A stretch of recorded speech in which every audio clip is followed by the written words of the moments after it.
What is going on, guys? It is finally here, Miles Morales The Ultimate Spider-Man issue 6. So basically this issue was supposed to come out on the 1st of October and then it got delayed to the 15th of October, and that is today pretty much. But yeah, so before we get into this comic, I just want to announce the winner of the giveaway for Miles Morales The Ultimate Spider-Man issue 5. I was actually doing a giveaway for that, and I asked you guys, what do you think is going to happen with J. Jonah Jameson and Green Goblin, since J. Jonah Jameson actually blasted Jameson clean in the face at the end of the last issue. So I actually chose a winner, and it is this person on screen now.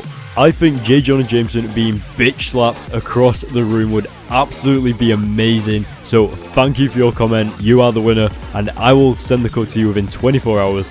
And for you guys that didn't win, don't worry, I've got plenty more giveaways to be going around. I am actually doing a giveaway for Spider-Man 2099 issue 5, and maybe Edge of Spider-Verse and stuff like that, so yeah, keep an eye out.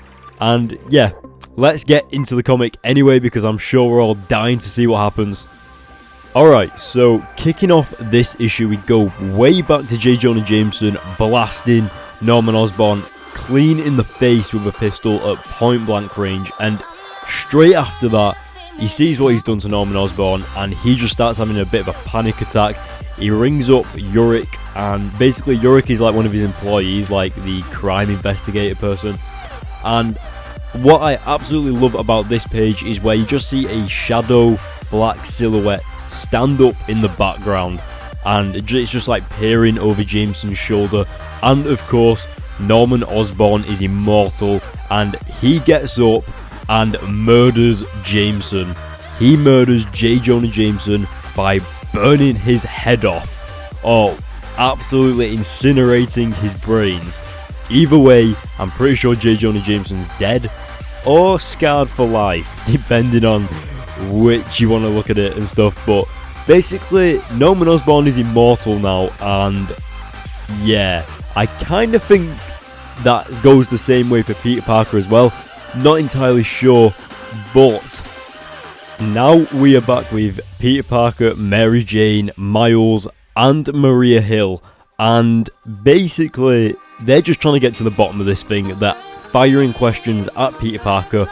Miles is absolutely convinced that Peter is a clone, but then Mary Jane seems so sure, she seems absolutely certain that it is him, and he starts to talk about how he absolutely remembers everything about his life. He remembers like the good times, the bad times, the first time he got bit by the spider, before he got bit by the spider, when he was a kid. He remembers Mary Jane, he even remembers his own death. And I thought this page was absolutely phenomenal, especially imagine drawing this page just like a montage. Like, it's just so interesting, especially in the middle where Peter is holding like the giant spider, as if it like all revolves around this spider bite. Just awesome. And yeah, so basically this is where I kind of thought that he was a clone, mainly because he wakes up in the middle of an abandoned building on like a metal table with no clothes on. And if you remember in the 90s cartoon, when Peter Parker was cloned, he actually woke up with no clothes on as well, and he actually turned out to be a clone.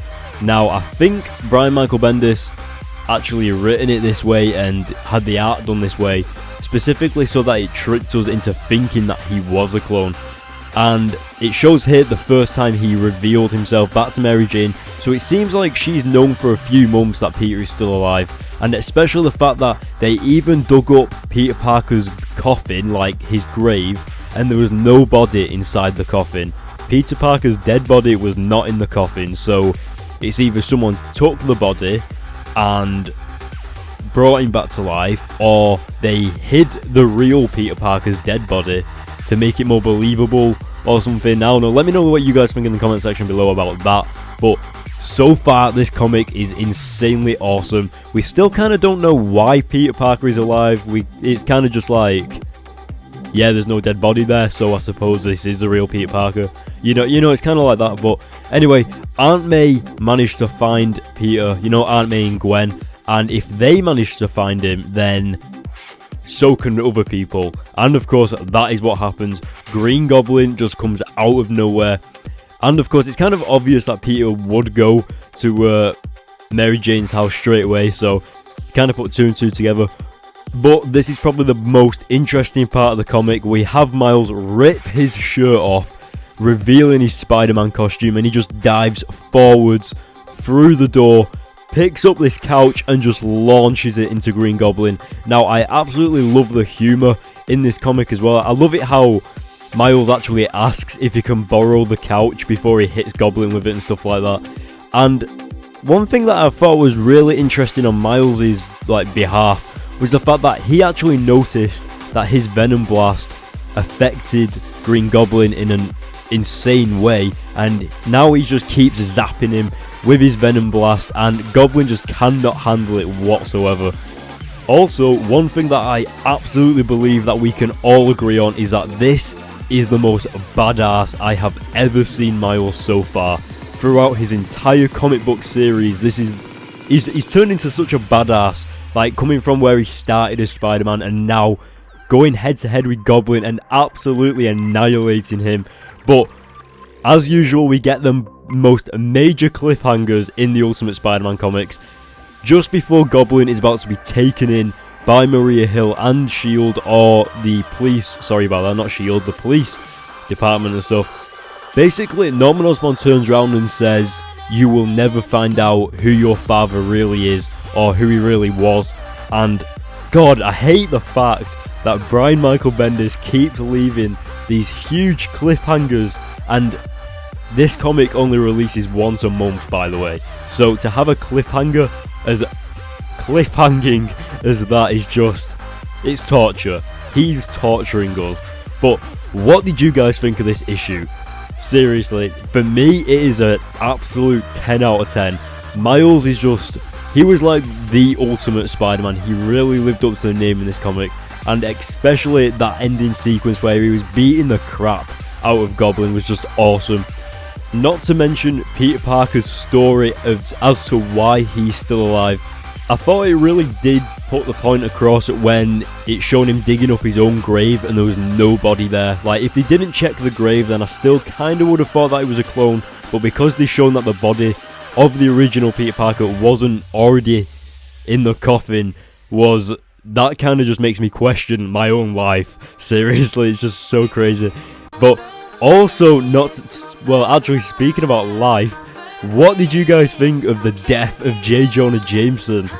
Seriously, J. Jonah Jameson was probably the coolest character in the Ultimate Universe. He's not so cool in the 616 universe, but in the Ultimate Universe, if you've read all of Ultimate Spider-Man's comics, like with Peter Parker, then you'll know that J. Jonah Jameson is a cool guy.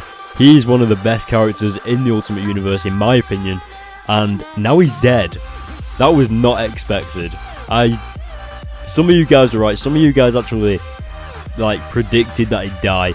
I didn't think that they'd have the guts to do it personally.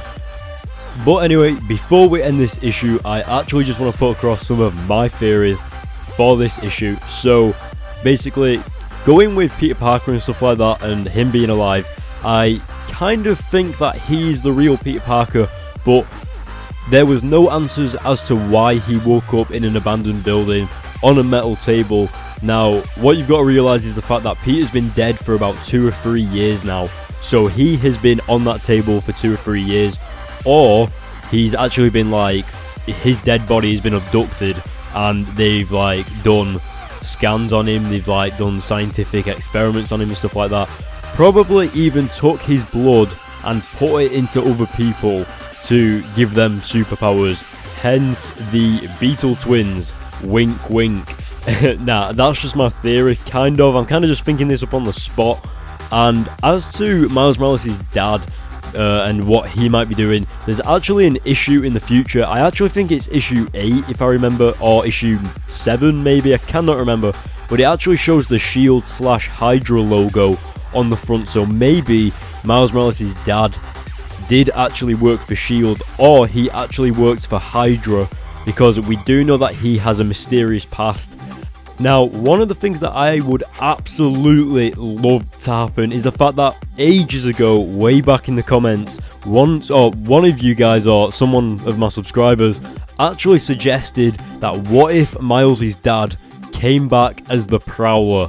Now, in case you guys don't know, the Prowler was actually Miles' uncle who eventually died. So technically, well, no, not technically, it is.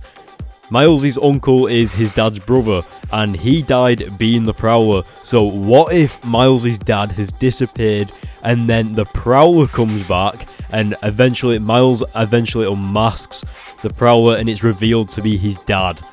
That would literally blow my mind. I would just jump out of my chair in extreme excitement if that happened. So yeah, let me know what you guys think in the comment section about that. That's pretty weird, but let me know what you guys think about everything in the comment section below. And congratulations to the winner. I will have your code with you in 24 hours. So yeah, that is it, guys.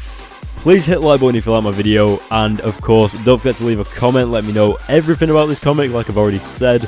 And last but not least, if you do like my videos, then don't forget to subscribe, and I will see you guys in my next video. Cracking.